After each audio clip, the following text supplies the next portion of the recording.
Bienvenidos a Fuera de Plano, un podcast de historias con historia.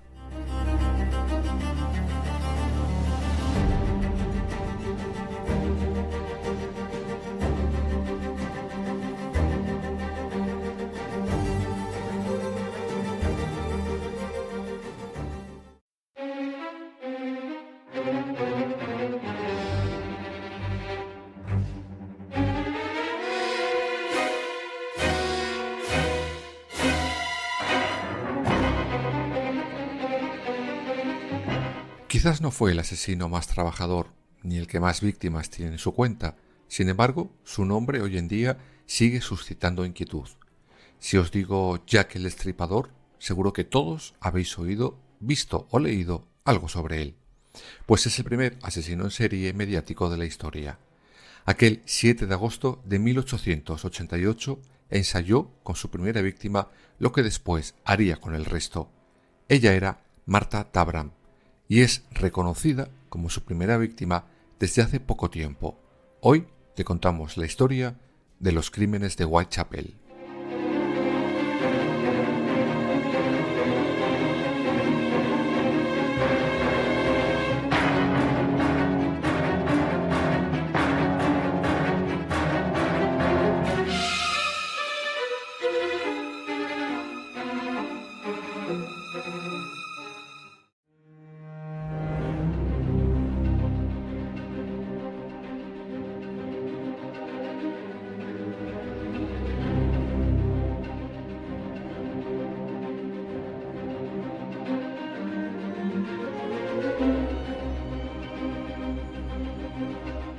Estamos ahora a finales del siglo XIX. Inglaterra es la nación dominante y su capital Londres la ciudad más grande del mundo. Época de la todopoderosa reina Victoria. Se vende lujo, esplendor y todas las bondades del momento. Pero hay un Londres oculto, oscuro, sombrío, y de ese Londres, del que no salen los periódicos del momento, lo peor de lo peor se encuentra en unas pocas calles. Esas callejuelas están inundadas con el pestilente hedor que desprende el Támesis. La crisis económica allí es un chiste. Las enfermedades, la prostitución y la pobreza campan a sus anchas por cada una de esas calles. Como algún autor escribió, este Londres era el Londres que Londres no quería ver. Pero en el otoño de 1888 alguien puso este lugar en la primera plana de esos periódicos que hasta ese momento habían mirado para otro lado. Ese lugar era Whitechapel, y ese alguien fue Jack el Destripador y sus víctimas canónicas.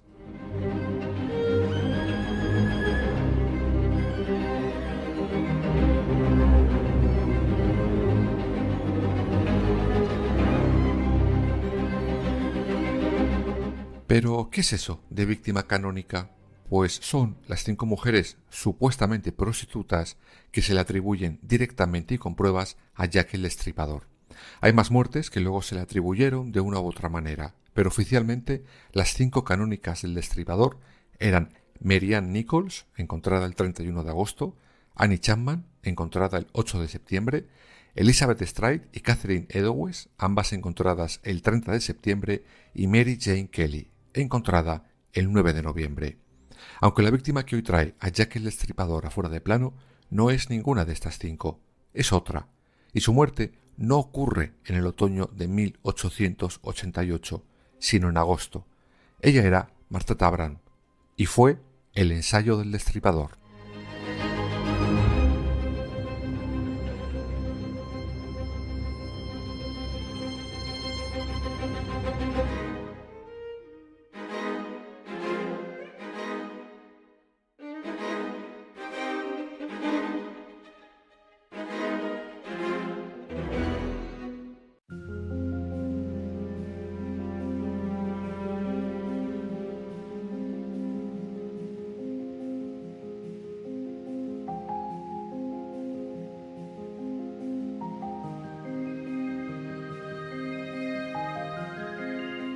Martha Tabram, de poco más de 30 años, malvivía en las calles de Whitechapel para pagar la comida y, sobre todo, su alcoholismo.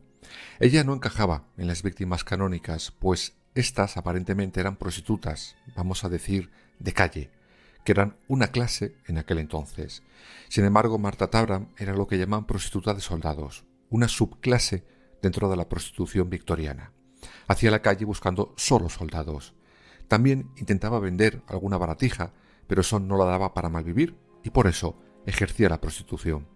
La noche del 7 de agosto se encontraba bebiendo con una compañera de profesión en una de las lúgubres tabernas de la zona de Whitechapel. Consiguen ambas 2 clientes, ambos policías.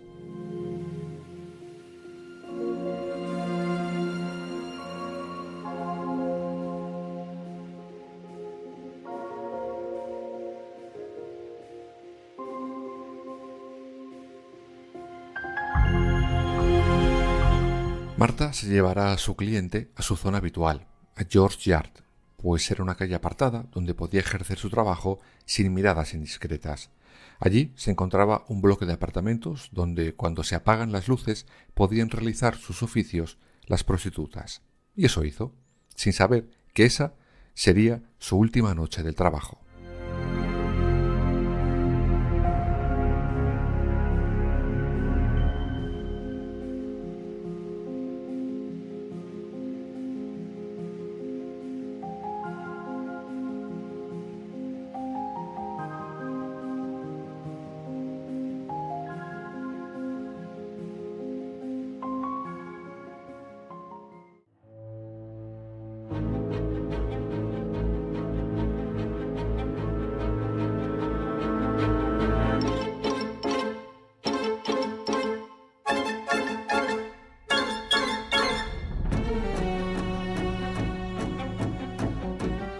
A las 5 de la mañana de ese 7 de agosto, un trabajador que salía de ese mismo edificio para ir a trabajar tropieza con el cadáver de una mujer que ha sido brutalmente asesinada.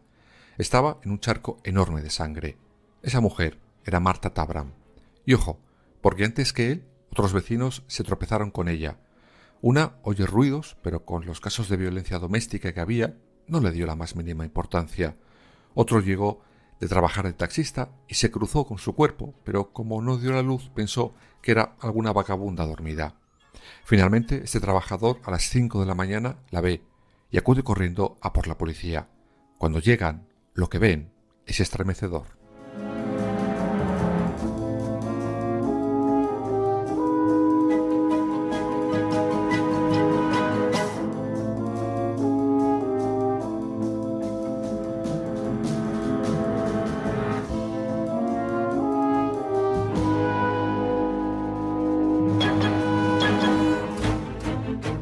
El asesino le había asestado 39 puñaladas en el cuerpo y en el cuello, incluyendo 9 incisiones en la garganta, 5 en el pulmón izquierdo, 2 en el pulmón derecho, 1 en el corazón, 5 en el hígado, 2 en el bazo y 6 en el estómago, hiriéndola también en los pechos, la parte baja del abdomen y la zona genital. La policía comienza a investigar y a descartar sospechosos. Al final dejan el caso en punto muerto, y ahí comienza el problema, pues nunca relacionaron en ese momento ese asesinato con los que vendrían pocos meses después, los de Jack el Destripador, las víctimas canónicas.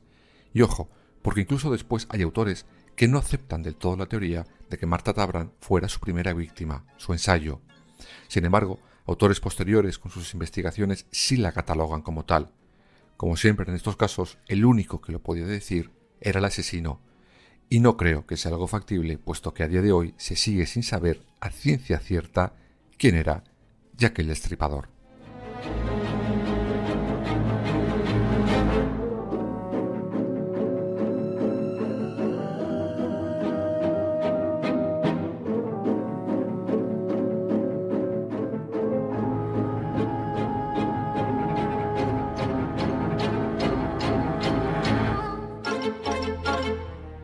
Es muy curioso como todo lo que rodea los crímenes de Whitechapel está siempre entre sombras. De hecho, lo único casi que se sabe a ciencia cierta es que Jack el Destripador mató. Fin. Todo lo demás hay que cogerlo con pinzas. Tanto a sus víctimas, como hemos visto en el caso de Martha Tabram, como por supuesto a su identidad. Bueno, hay un par de cosas más. Que siempre mataba a mujeres prostitutas, casi siempre a las mismas horas, y sobre todo, lo cruel de sus actos y su puesta en escena.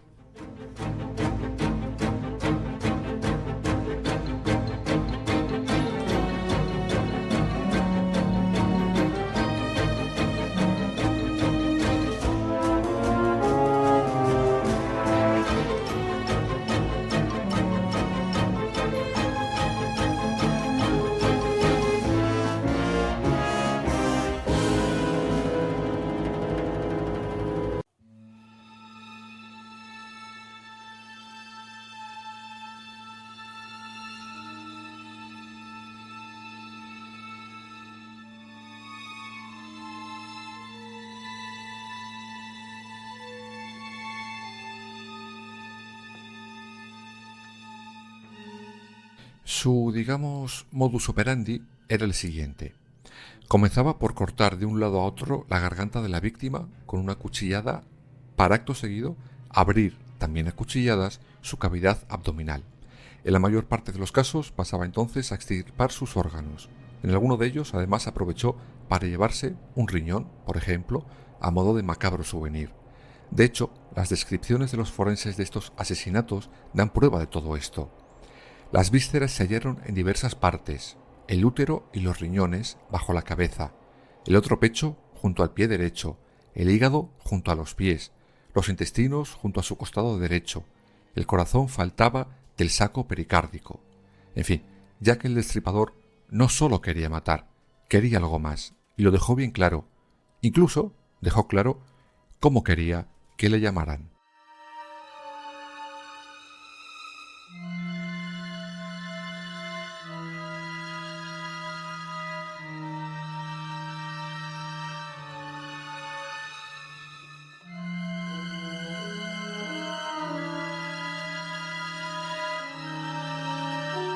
Un buen día, la agencia de noticias Central News recibe una carta. Está escrita con tinta roja. Estaba dirigida al jefe de policía encargado del caso de los crímenes de Whitechapel y decía lo siguiente, abro comillas: Querido jefe, he oído decir que la policía me anda buscando, pero todavía no he sido apresado. Me río cada vez que presumen de su astucia y afirman estar sobre la pista. La broma respecto al delantal de cuero me provocó un ataque de hilaridad. Me asquean las rameras y no dejaré de exterminarlas hasta que esté satisfecho. El último trabajo fue verdaderamente magnífico. No le di a la mujer tiempo de gritar. ¿Y ahora cómo podrán atraparme? Me gusta mi labor y no la abandonaré. No tardará en volver a saber de mí. Había conservado un poco de sangre en una botella de cerveza para escribirle con ella, pero está coagulada y no es utilizable. La tinta roja sirve lo mismo. Ja, ja, ja. La próxima vez que actúe le cortaré a la dama las orejas y se las enviaré a la policía como recuerdo. Guarde esta carta hasta mi nuevo trabajo y luego tírela. Mi cuchillo es estupendo y muy afilado, por lo que me pondré a actuar inmediatamente si tengo ocasión. Buena suerte. Sinceramente suyo, Jack el Destripador. Postdata. No me importa dar mi nombre de guerra. Ahora dicen que soy médico. Ja, ja, ja. Cierro las comillas. Sí, él mismo se puso el nombre con el que pasó a la historia, Jack el Destripador.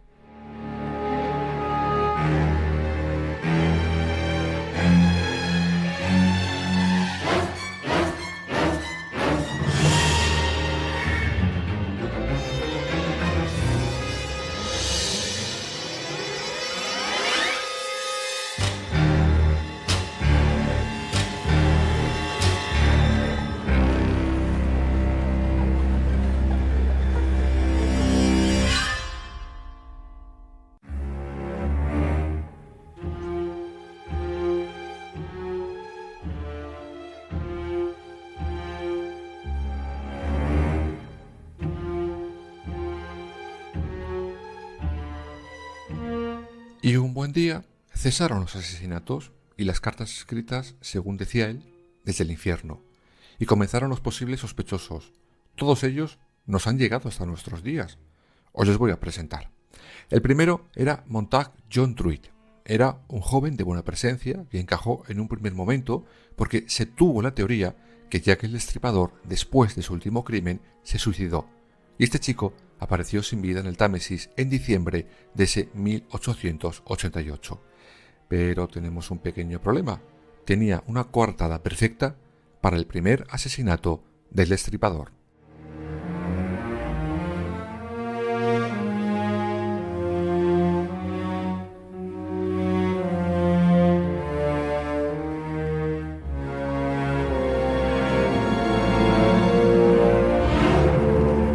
Nada, descartado. Severin Klosowski fue otro sospechoso fuerte, pues tenía antecedentes de envenenar a las mujeres. Pero los expertos le descartaron, pues un asesino así no cambia de modo de matar. Vamos, que no pasa del cianuro al espectáculo descrito antes. Tachado entonces, vamos con el tercero.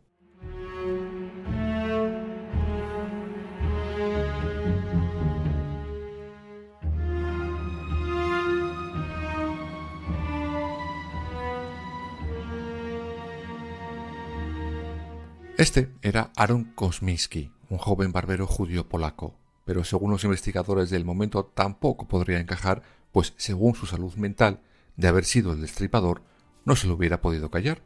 Pues nada, otro que tachamos.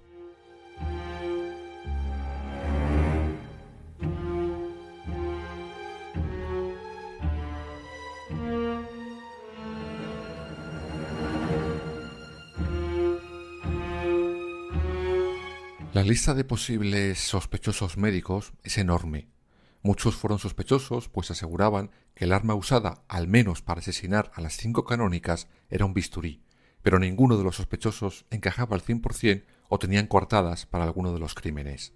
Llegamos ahora al sospechoso más conocido y que ha hecho correr ríos de tinta. Con la corona de la reina Victoria hemos topado.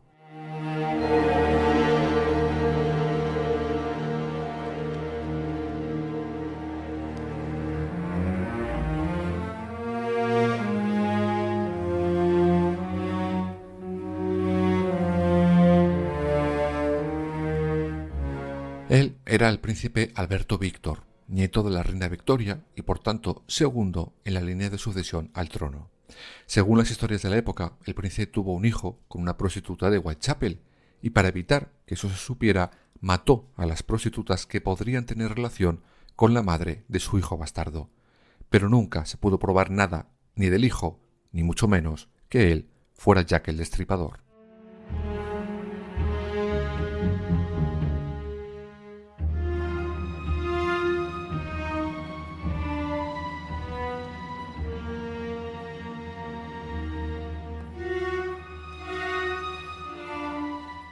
Como veis, en la historia de los crímenes de Whitechapel hemos tenido sospechosos de todos los tipos y condiciones, aunque quizás el más rocambolesco sea el de un ruso llamado Alexander Pedachenko. Este era un espía ruso quien, según unos supuestos documentos perdidos, obviamente, de Rasputín, de Rasputín, había matado a esas mujeres para acabar con la imagen de la policía británica. No me digáis que esto es rizar todos los rizos en lo que a las teorías conspiranoides se refiere.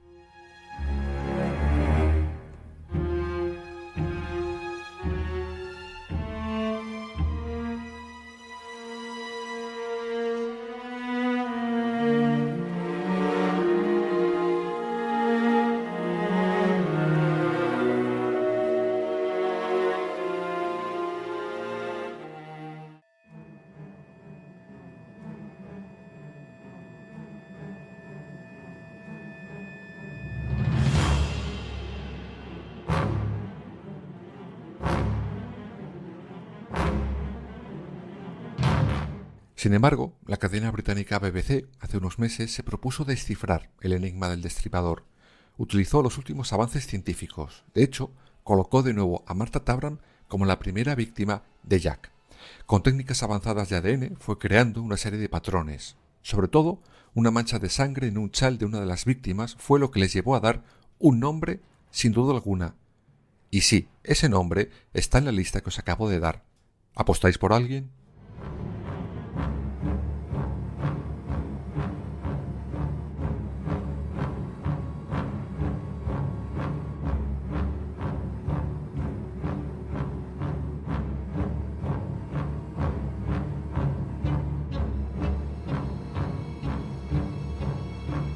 No, lo siento, no era el príncipe Alberto.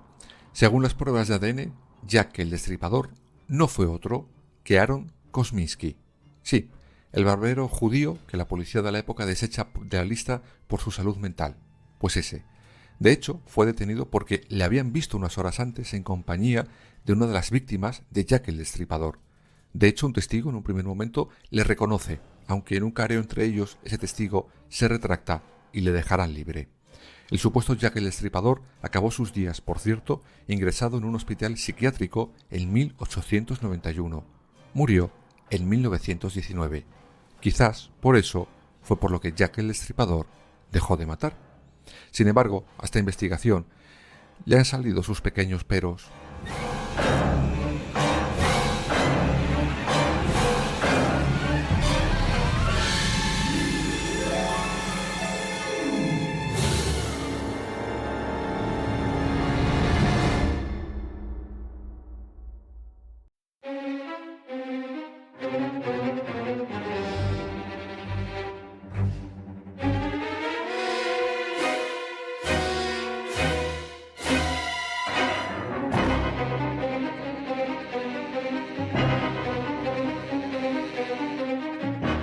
El primero es que esta teoría ya la habían dado dos científicos ingleses un par de años antes.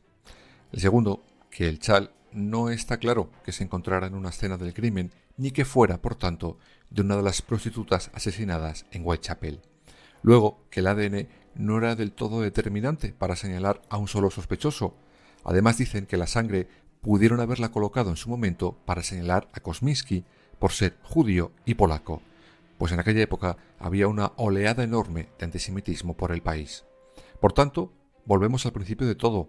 Como os decía, lo único claro que hay es que Jack, el Destripador, mató. Punto y pelota.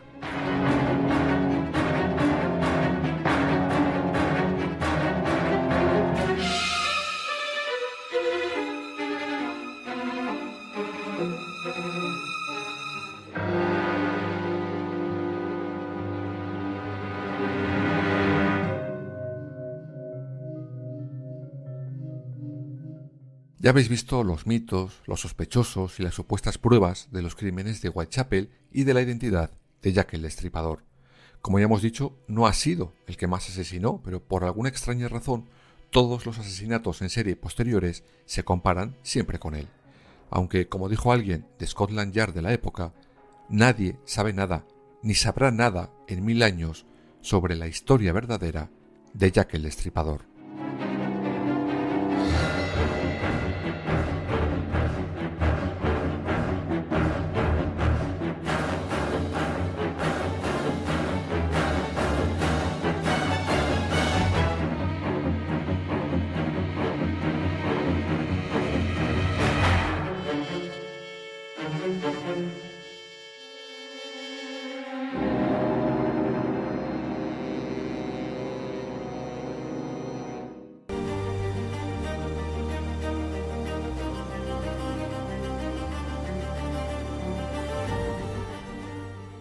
Fuera de plano. Suscríbete en las principales plataformas y síguenos en nuestras redes sociales, Instagram, Twitter y Facebook.